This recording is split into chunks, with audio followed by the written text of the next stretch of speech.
right, you're listening to Ruck on Wisp Sports Radio. This is Season 2, Episode 4. Ruck On covers women's rugby around the globe. I'm Kim Donaldson, and at Wisp Sports, we believe women in sport deserve equal coverage. Today, again, I'm joined by Poppy Cleall, representative of the England women's rugby team. Thanks for joining me again, Poppy. Hello, no worries. Let's start off with how your current season is going. Right now, you're in the midst of the Tyrrell's Premiership. Yeah, that's correct. So it's been a long season, but we're into the playoffs now. So semi-final, home and away, and then the final, which will be live on TV over in England here on Sky. So yesterday we just completed the away leg of the semi-final. Saracen, my team I play for, we won the first leg, and Harlequins ladies won the other semi-finals first leg. So now we go into the home fixtures this weekend, and it's on aggregate the score, and then we go into the final. So let's get into the business end. And so every point for and against counts then. Yes, it just gets added together. Oh, yeah. That's exciting. I see you guys had a pretty decisive score against Gloucester yesterday. Do you find that the teams are relatively well matched yesterday? Was that kind of a bit of an outlier? Gloucester have a really good side, and all season they've been unbeaten since Christmas. We've had a bit of a kind of after Christmas, we drew a couple of games, we lost 2, and we had to get back into the swing of things. And yesterday, I just think we played really well. It wasn't the fact that it was a walkover or anything like that. It was a really good game and a really good advertisement for women's rugby, and definitely the Tyrrell's Premiership in England has created such a higher standard. And the other semi-final was within 6 points, so it was pretty close and good game. So unfortunately, the scoreline doesn't sound great, but it was a really good game. We were really clinical, and that's the problem was with Gloucester. They just weren't as clinical. They had quite a lot of ball in some of the stages, and they just weren't as clinical. But obviously, they got a week to sort out their problems, and we have to play them again. All right. Yeah, I mean, every team has good days and bad days. And like you said, sometimes the score isn't representative of what the game can be. Right now on Twitter, I'm looking at you holding a couple of bags of, I would say chips, you would say crisps. That's actually the largest bag of crisps I've ever seen. Are there actually chips in that bag as well as the smaller one? Yeah, so it's a pretty big bag, and it's as big as it looks, but inside is loads of big crisps. So it was 10 packs of crisps. But they were like, can I have it back? And I was like, no. So I managed to keep it. But if you're listening to envision the size of the bag, it goes from Poppy's shoulder down to her knee. And how tall are you, Poppy? It's nearly 6 foot, so it's a pretty big bag. So it's a big bag. So you're continuing to dominate that league, so congratulations. Also, just touching on a shout out that Scrum Queens gave you in their wrap up of the Six Nations. They listed both yourself and French legend Safi as the 2 locks of the tournament. Obviously, a bit of a heartbreak for you. France end up taking that tournament. Maybe you could just touch on how you found just your experience in that Six Nations tournament. Okay, so it was my 3rd Six Nations I've played in, and by far it's most physical and competitive. Because obviously the World Cup's just been, and quite a lot of teams are going into a rebuilding phase, and they're getting new talent through. And it was refreshing to see all the new talent in all the teams. So France had how many new caps? We had how many new caps? And it's that excitement of that people are getting to play on the biggest stage in the world for women's rugby, and really showcase their talent and people you haven't seen before. And for England, for us, ultimately we set out to win the tournament, and we didn't win, so that was a disappointment. And we'll always look back and think it was a disappointing tournament. But from the positives we got out of it, we got some girls who'd never played on that stage and never experienced that disappointment, and it just drives you on. They want to win now, and they didn't like that feeling of having to go to France and lose in front of 17,000 people. Next time they go out and play in France and 17,000 people, they'll do something different. So it was really good for us looking back now. Obviously, during the time, it wasn't great, but France were a very good team. And to score in the last play in a home crowd, was a pretty good try. So yeah, and I'm sure for them, very thrilling. And I'm glad you mentioned the crowd. I have 17,440 people showed up in Grenoble, and I mean, all shouting for France. Right, I've played in France in very, very similar conditions, but that was the first time I had played in front of so many fans, and B in front of so many passionate fans. How much power do you think that a crowd like that has? Yeah, it has a lot. You just feed off the energy. So for us, they were all shouting for France. All you can hear is Allez le bleu, but you can still hear that buzz and that excitement. When there's a line break, you can really feel it. And even though they're not screaming for you or shouting your name, it does spur both teams on. But you know, when they were 1 point down with 60 seconds to go, I'm sure that gave them, the 17,000 people cheering, gave them a little bit of an extra boost. But it was incredible in front of 17,000 people. It was a pretty good game. Yeah. And like you said, having some young players just getting a taste for what it feels like to play in front of a crowd like that. And that's part of the experience, right? It's not just your skills on the pitch. It's also being comfortable with the environment and the prep and being able to block everything out. I saw that, so France's team has obviously been changing over the last couple of years, as you mentioned, building time for a lot of teams. The average age for France is 24 and a half. So I feel like teams around the world are getting younger and younger. Mm-hmm. You've obviously played against France several times now. What kind of shift did you see? For France, they're just churning out athletes, I think, because now they've got S&C programs at their clubs, and really good S&C programs at their clubs, and they don't get centralised. They all go to their local club, and their setup there is really good. So now they're getting in their local clubs about 16, 15. So when they're coming through into adult rugby, they're just athletes, and they're just so well conditioned. They're just strong, and they're just fit. So, you know, it's just that different, loads of little extras you can get over another team. And at the moment, they've got a really good platform to go from.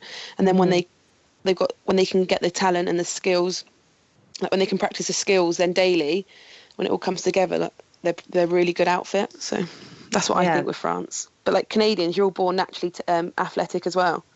I don't know how you do it. Well, I think it's more just like a fight to stay alive in bitter cold. I feel like that's what it is for most Canadians. And then if you make it through childhood and you're decent at rugby, then you get asked to come out to BC, where everything's a bit more temperate, and then you can have a bit of a go at things all season. We also, I think a lot of rugby players have come from farming communities, like the really strong ones, or like naturally strong ones, as you put it. All the ones I know have grown up on farms, and I feel like that kind of adds to things as well. And now, as I say, in Victoria, we have a bit of a finessing system, but that's nice of you to say. I feel it's like trying to like beat the odds, and we end up having a bit of like grit and edge to us. But I'll take it. I'll take the natural talent. No, there you go. Well, we had Olivia. She came over to play for Saracen. Yes. They call her the beast from the east or something, and she's a farmer, I think. I think she's right. Got a farm And so she's from the East Coast. She I know she played football as well, and I know she's played in men's leagues. And so again, just like the women's competition isn't there, so you do what you have to do here to make it work for you. And she's not the first female athlete who I've known to play in men's leagues. But again, that would give you that extra bit of edge, and obviously physicality. Mm-hmm. And so speaking of development, I just want to switch over to Australia, where there's so much happening. Commonwealth Games are coming up, but also I wanted to mention the Super W League. So we've talked about it a little bit before. It's underway right now, and they have their finals coming up, I believe. From what I've seen, like you were saying with France, a lot of these teams seem to be full of teenagers and athletes in their early 20s. And honestly, I wish I was a female rugby athlete in Australia right now. It just, like you were saying about getting that experience in those live crowds, these young women are having that opportunity week in and week out. And maybe it's the same for you for your premiership. What kind of crowds do you guys get out? On average, I don't think it's huge. However, They set the record for the biggest crowd at a women's game in England about last month. Harlequins v Richmond set a crowd about 4,000. Nice. So for a women's game, yeah, it's pretty good. And I think they're proud to hold the record now. They're at the Twickenham at Harlequin Stoop. But just talking about the league in Australia, yes, you know, when you've got the players like 17-year-olds coming through 18-year-olds, and they get to have that experience, because I think the final is coming up and it's getting played before a men's Super Rugby game, so there's going to be a crowd. Right. It's going to be in a big stadium, and when you get the chance to do it when you're 17, 18, when you come around to represent your country in front of the crowd, it's not your first time, and you don't have to be, the pressure's off a bit more, and you've just got that experience and that knowledge under your belt. So the fact that so many young people can experience that now, it's only going to create, when we come to the really big games, the World Cup finals, you're going to see the best rugby for the whole 80 minutes, if that makes sense. That makes complete sense. Like, I feel old saying this, but the girls have it so great right now. And I know that makes me sound like an old person. The way you put it is much better, in that we're going to see the best rugby for those finals. As you mentioned, that Super W final is coming up on April 20th, New South Wales versus Queensland at Alliance Stadium. And I believe if you are around, then tickets are still available. You can buy them online. And I see that it's also being broadcast live on Fox Sports. So also going on in Australia right now, Commonwealth Games, the first time women's rugby has been involved. Poppy, what do you think is going to happen there? I think it's going to be a great competition. You've got some really good teams there. You've got all the medalists from the Olympics are going to be there, so it's going to be a huge tournament. And for one team, they're going to be able to become the first Commonwealth champion. So it's pretty proud moment for whoever wins. Absolutely. So I hope England win, obviously. Right, and I hope Canada wins, obviously. So that'll be a good final. Yeah, those are our two picks.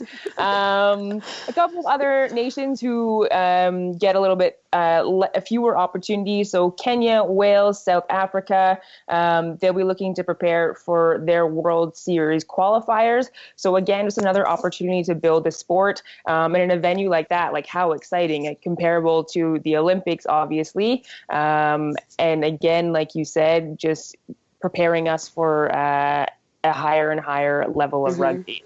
Yeah.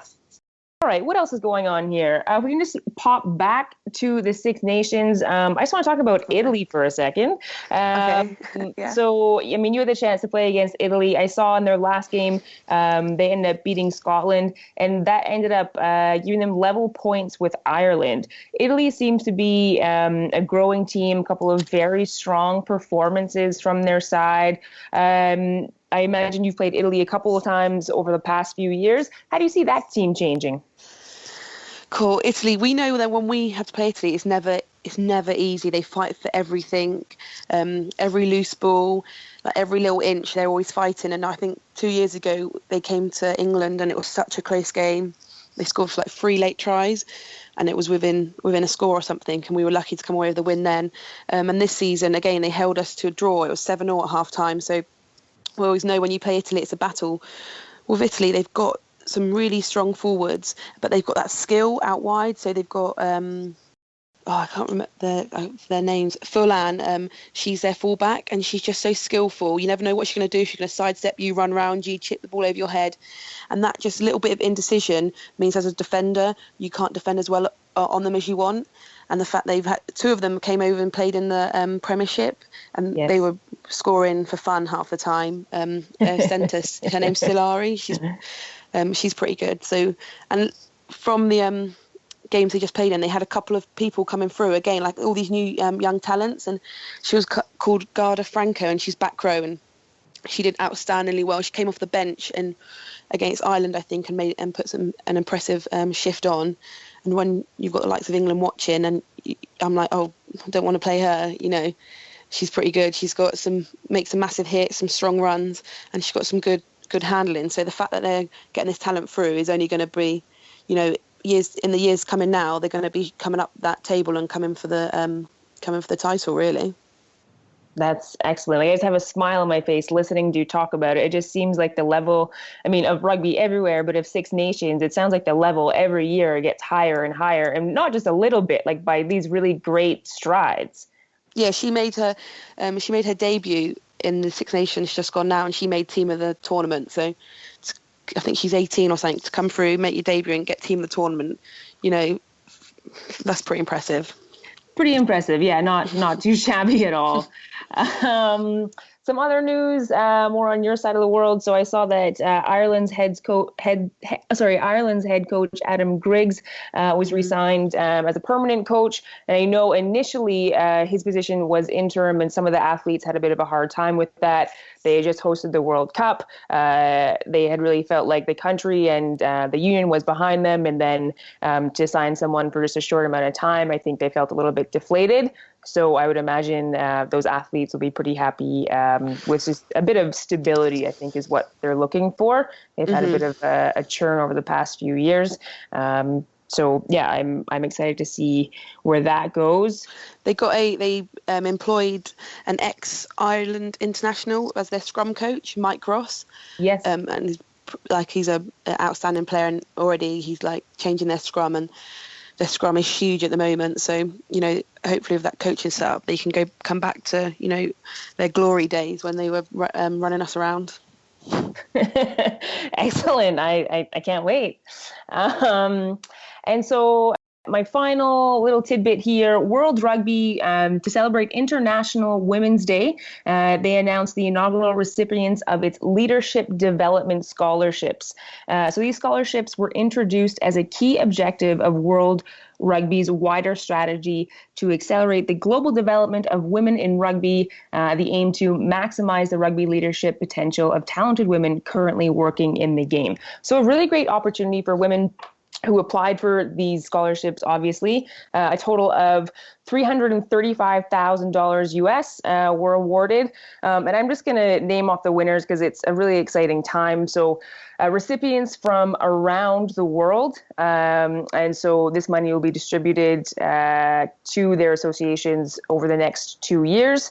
So I'm going to just go through the names and butcher most of them, and I apologize. First recipient from Philippines, Ada Milby. From Hong Kong, Samantha Feosi. From Tunisia, Maha Zawi. From Burkina Faso, Roland Boro. From Canada, Dr. Areba Ru Chinto. From the USA, Jillian Potter. And from Trinidad and Tobago, Maria Thomas. So recipients from around the world. And so I think that's really great for developing rugby nations in order to promote that sport, maybe get a little bit more funding for their sport and a little bit more leadership. Shout out to Rue from Canada. She's been on our board for a while, representing Canada, also our provincial representative as well, I believe. So yeah, I think it's a great initiative, and I'm excited to see where that goes. So Poppy, my final question for you, most important, how's Reggie doing? He really wants to meet you, you know. Oh, okay. Well, he's talked about me. I'm flattered. Maybe I should maybe set up like a video call for you two or something. That would be Reggie great. He is fine. I talked about maybe getting a friend, didn't I, last time, and unfortunately he's still not got a friend. And we were very close, but no, he's still on his own. But I'm sure he can find another friend soon. But yeah, he's okay, and he's still alive. You should have asked me really before you asked me about him on this, because I could have said anything. I could have been like, he's definitely not here anymore. Oh yeah, that's true. I should have prepped. I should have prepped. I'm glad he's doing well. I think I do have one more question. So Premiership is obviously going to wrap up in a couple of weeks, and then what happens for you in terms of your training after that? What do you go to next? We get the summer off, Kim, for like the first time in how many seasons? Yeah, we've got no summer tour, and so we get to put our feet up and then back into pre-season, ready for next year, and then ready for the autumn internationals, which I think we're playing Canada again. Yeah, well, the old battle. How do you feel about the summer off? Are you excited? Do you feel like it's wasted time? Like, what do you have planned? Oh, of course, if it was, I'd love to play. I'd love to be playing. Obviously, I'd love some fixtures to be going on somewhere, because obviously I've missed the last 2 summer tours through injury, so that would be nice. But no, I get to put my feet up, and I'm coming to the World Cup, the Rugby World Cup Sevens in San Francisco. So excellent. I've still got rugby going on, and we've got our own S&C program, so we won't just be sitting on the beach or anything like that. We'll still be working hard and getting ready, because it's a big 3 years now, isn't it? It's only 3 years to the next World Cup. So it goes by so fast. You blink and it's gone, isn't it? That's right. And all of a sudden you're you're in a final again. All of a sudden. Well, I think we're going to leave it there. Thanks so much for joining me again, Poppy. I really love having you on the show. It's great to get the inside scoop of what's happening on the other side of the world. You can follow Poppy at Poppy_G_C and myself at Kimmy Donaldson. And you can follow Wisp at Wisp Sports. Those are all of those Twitter handles. You're listening to Ruck On, and for more conversations from the world of women's sport, including articles, videos, blogs, and podcasts, visit wispsports.com. Wisp Sports Radio is the largest podcast network for women's support in the world, with more than 700 episodes across 30 unique shows and a global audience of 1.5 million. You can listen on the website or subscribe on your favorite podcast player. Thank you for listening to Wisp Sports Radio and supporting women's sports everywhere.